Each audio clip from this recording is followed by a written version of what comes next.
Bonjour, bonjour à tous. Marie Lubino, je vous présente.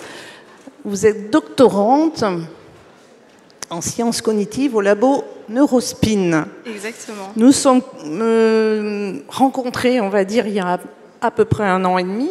Oui. Et vous avez eu envie, votre labo a investi un sujet où on avait besoin peut-être de preuves parce qu'il y avait beaucoup de gens pour les lampes et les lunettes qui disaient que ça marchait et d'autres qui disaient que ça ne marchait pas.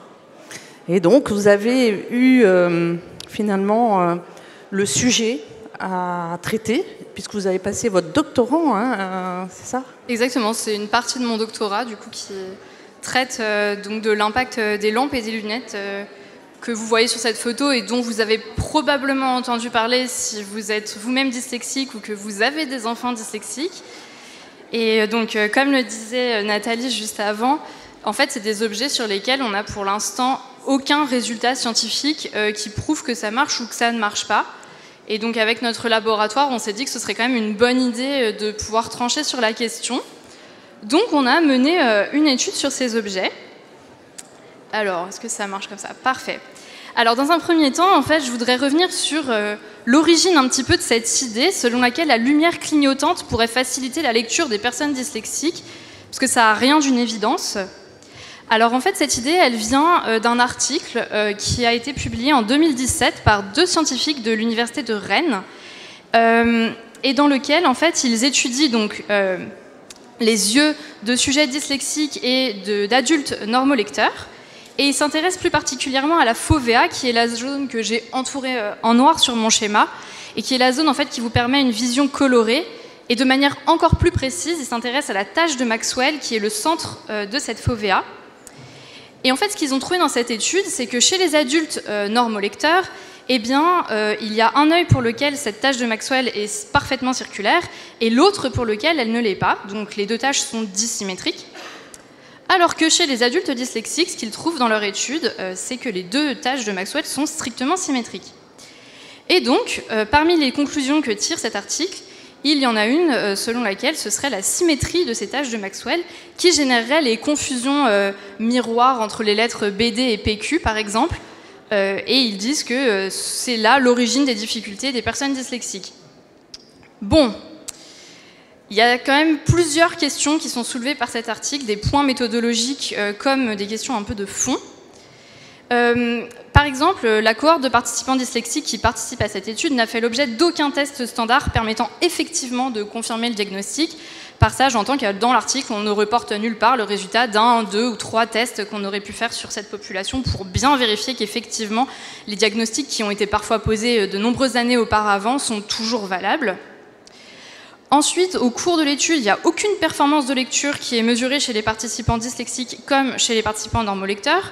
Donc autrement dit, quand les chercheurs de cette étude concluent que la lumière clignotante facilite la lecture des personnes dyslexiques, on peut en douter puisqu'ils n'ont jamais lu pendant toute l'étude. Ensuite, une anomalie rétinienne, même si elle était correctement documentée, ça n'expliquerait pas les dissociations qu'on observe dans la dyslexie entre la lecture de chiffres et celle de lettres, par exemple. La raison pour laquelle la lumière clignotante, ça permettrait de contourner tout ça, c'est pas très clair. Et enfin, à notre connaissance, les résultats de cette étude n'ont jamais été répliqués. Or, il faut savoir que cette étude elle a été menée sur 60 participants, 30 dyslexiques, 30 normolecteurs, ce qui n'est pas non plus une cohorte gigantesque. Cependant, les fabricants semblent réussir à vendre leurs produits avec succès, et quand on va sur leur site internet, on voit qu'effectivement, il y a quand même des témoignages de personnes qui se disent aidées par ces objets. Et il y a quelques études dans la littérature qui ont rapporté des cas d'adultes qui souffraient de troubles de lecture en miroir et qui ont été aidés par un clignotement à basse fréquence, donc c'est-à-dire un clignotement qu'on perçoit. Donc sur cette base, nous on s'est dit que ça pourrait quand même être intéressant en fait, de s'intéresser à ces objets. Et donc on a mené une étude avec 2 objectifs principaux. Le premier, de mesurer l'impact du clignotement à basse fréquence, donc un clignotement perceptible, sur les performances de lecture. Donc pour ça, on a mené 2 expériences, une chez 375 adultes normolecteurs et une autre chez 20 enfants dyslexiques. Et ensuite, on a regardé l'impact du clignotement à haute fréquence, donc cette fois-ci un clignotement que vous ne percevez pas à l'œil nu, sur les performances de lecture de nouveau chez 22 enfants dyslexiques, puis chez 2 participantes qui se sentaient aidées par les lunettes Lexilens. Alors comme aujourd'hui, j'ai pas eu une intervention de 3 heures, je vais simplement vous parler de l'expérience numéro 3, qui est donc celle où on a mesuré l'impact du clignotement à haute fréquence sur les performances de lecture d'un groupe de 22 enfants dyslexiques. Alors donc pour ça, on a utilisé la lampe Lexilight et les lunettes Lexilens. Donc là, je vous ai remis des petites captures d'écran de ce qu'on peut trouver sur leur site internet, comme quoi ces objets aident 90% des dyslexiques, ce qui est quand même un sacré pourcentage. Et le principe de fonctionnement de ces objets, c'est très simple. Donc vous avez les lunettes comme la lampe qui clignotent comme ça, à intervalles réguliers. Alors, c'est des fréquences qui sont très élevées, donc ça signifie que vous ne les voyez pas à l'œil nu. En fait, c'est plus élevé que les fréquences des néons dans les salles cantines ou choses comme ça, voilà, donc c'est encore plus haut que ça. Donc quand vous avez l'objet sous les yeux, vous ne savez pas s'il clignote ou pas, c'est simplement les réglages qui vous permettent de le confirmer. Et donc, on a testé ces outils avec un protocole de 6 semaines, en 6 séances, de 10 à 20 minutes par séance. Au départ, on avait 35 enfants qui présentaient des troubles d'apprentissage, la plupart avaient déjà été diagnostiqués dyslexiques, mais à la première séance, on a voulu quand même la tester en leur faisant simplement repasser le test de l'alouette. Donc pour celles et ceux d'entre vous qui ne sont pas familiers de ce test, c'est un exercice de lecture où le texte n'a pas de sens, donc vous ne pouvez pas deviner le mot d'après grâce au contexte, et vous devez aller le plus loin possible en 3 minutes. Et nous, on regarde votre vitesse de lecture et le pourcentage d'erreurs que vous faites. À l'issue de ça, on a trouvé 22 enfants qui étaient effectivement sous les normes de ce test, qu'on a gardé pour la suite, et donc ils sont venus avec nous pendant les 5 séances suivantes, au cours desquelles on les a testés sur les mêmes exercices avec 5 conditions différentes. Il y avait d'abord une condition en lumière naturelle, donc on a fait les exercices avec la lumière du jour sans aucun objet dans la pièce. Une autre séance au cours de laquelle on a fait les exercices avec les lunettes, donc l'enfant avait les lunettes sur le nez, mais elles n'étaient pas allumées. Une autre où on a fait la même chose, mais cette fois-ci avec les lunettes qui étaient allumées, donc qui clignotaient. Une 4e séance où l'enfant avait la lampe pour faire les exercices, celle-ci était allumée mais ne clignotait pas. Et enfin, une dernière session dans laquelle on avait la lampe, cette fois-ci allumée, et qui clignotait. Et comme vous pouvez le voir dans mon petit tableau, les sessions, enfin l'ordre des sessions a été varié pour chaque enfant, donc tout le monde n'a pas fait les choses dans le même ordre. Alors, on avait 3 exercices, et donc je vais vous présenter à chaque fois l'exercice et les résultats associés.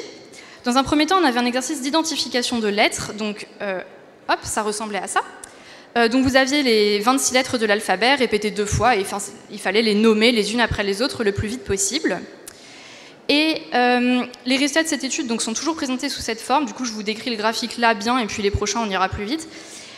Donc à chaque fois sur l'axe des abscisses, vous avez les 5 conditions que je vous ai présentées avant, donc la lumière naturelle, la lampe allumée mais ne clignotant pas, la lampe allumée et qui clignote, les lunettes éteintes et les lunettes allumées qui clignotent. Sur l'axe des ordonnées, vous aurez toujours le nombre de réponses correctes par minute. En premier, donc, on a notre condition en lumière du jour qui est un peu notre base. Et la petite ligne pointillée, ça représente le score moyen en lumière naturelle. Si les points suivants sont au-dessus de cette ligne, ça signifie que les performances ont été améliorées par rapport à la lumière naturelle. Et si les points sont en dessous, ça signifie que les performances ont été détériorées. Donc on va maintenant regarder les résultats avec la lampe.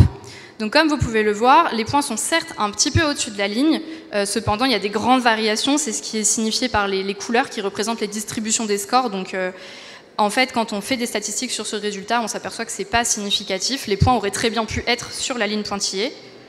Et il en va de même pour les lunettes. Après, on s'est dit, bon, cet exercice, c'était très facile, le taux de réussite était quand même très élevé, donc peut-être que c'est parce que c'est trop facile qu'il n'y a pas de différence. Donc on est ensuite passé à un exercice de lecture d'une liste de mots. Donc il y avait une liste comme ça, avec les mots en colonne. Et puis il y avait différents types de mots. Il y avait des mots dans lesquels, quand vous échangez une lettre miroir, donc B, D, P ou Q, par une autre, vous obtenez quand même un mot. Par exemple, robe, ça peut devenir rôde si on remplace le B par un D. Puet, ça peut devenir quai si on remplace le P par un Q.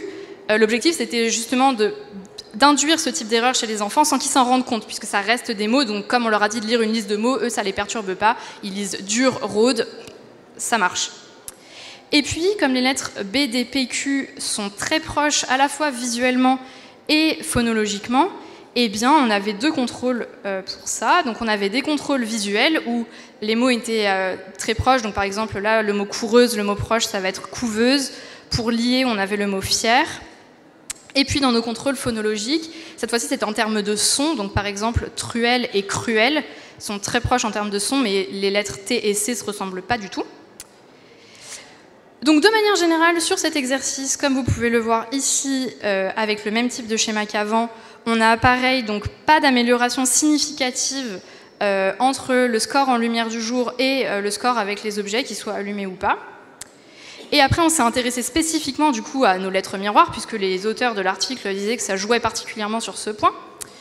Donc, alors cette fois-ci, je vous préviens juste que c'est le taux d'erreur qui est représenté en axe des ordonnées, donc c'est pour ça que les points au-dessus de la ligne, cette fois, signifient une détérioration des performances, alors que les points en dessous de la ligne, c'est une amélioration. Donc comme vous pouvez le voir pour la condition visuelle, donc avec des paires comme couveuse, coureuse, on n'a pas de différence, jusque-là tout va bien, c'était ce qu'on attendait. En revanche, pour la condition miroir comme pour la condition phonologique, on n'a pas non plus de différence significative entre la condition de lumière du jour et toutes les autres conditions. Et puis ce qu'on peut voir aussi, c'est qu'en moyenne, les élèves font le plus d'erreurs dans la condition phonologique, qui est bien censée être le trouble majeur qu'on observe chez les personnes dyslexiques, et non pas la confusion des lettres miroirs. Enfin, on avait un dernier exercice qui consistait à la lecture d'un texte, donc un petit peu comme l'Alouette, c'est un texte qui n'a pas de sens et qu'on faisait lire sur une durée de 5 minutes. Et lorsqu'on mesure le nombre de réponses correctes par minute, eh bien, encore une fois, on n'obtient aucune différence significative entre la condition de lumière du jour et l'utilisation des objets. Alors, les conclusions de tout ça, donc là, je vous ai remis les conclusions de l'ensemble de l'étude, donc avec chacune de nos autres expériences. Pour ce qui est du clignotement à basse fréquence, chez les adultes normolecteurs, on a observé que le clignotement impactait négativement la reconnaissance des mots et biaisait les réponses en faveur des pseudomots. Autrement dit, il y avait un test où on devait classer des mots et des pseudomots, et quand ça clignotait, le participant appuyait toujours sur pseudomot, même si c'en était pas un, et même s'il le savait pertinemment, c'était un peu un réflexe. Dans l'expérience 2, on n'a observé aucun effet du clignotement à basse fréquence chez 20 enfants dyslexiques. Dans l'expérience 3, qui est celle que je viens de vous présenter, on a observé donc aucun effet du clignotement, cette fois-ci à haute fréquence, sur 22 enfants dyslexiques. Et enfin, dans l'expérience 4, où on a testé donc, un peu le même genre de protocole, mais avec 2 personnes qui se sentaient aidées par les lunettes Lexilens, eh bien, on a observé un faible effet placebo chez l'une des participantes, qui était que lorsque je lui disais que les lunettes fonctionnaient et allaient l'aider, eh bien, effectivement, ses performances étaient améliorées, mais ça n'avait rien à voir avec le fait que j'avais effectivement allumé les lunettes ou pas. Donc ma conclusion forte et le message que je voudrais vous faire passer ici, c'est que nos résultats contrastent fortement avec les affirmations marketing selon lesquelles lampes et lunettes stroboscopiques peuvent faciliter la lecture des enfants dyslexiques. Et ils sont corroborés par une autre étude qui va bientôt sortir normalement, qui n'observe aucun effet non plus de la lampe Lily, qui est le 3e objet à ma connaissance fonctionnant sur ce principe. Alors ça ne veut pas dire que les objets ne fonctionnent sur personne. En revanche, l'affirmation selon laquelle ça aide 90% des dyslexiques a de bonnes chances de ne pas être fondée. Voilà, et ben, je vais vous remercier pour votre attention. Je vais également remercier toute mon équipe de recherche avec qui on a mené ces travaux.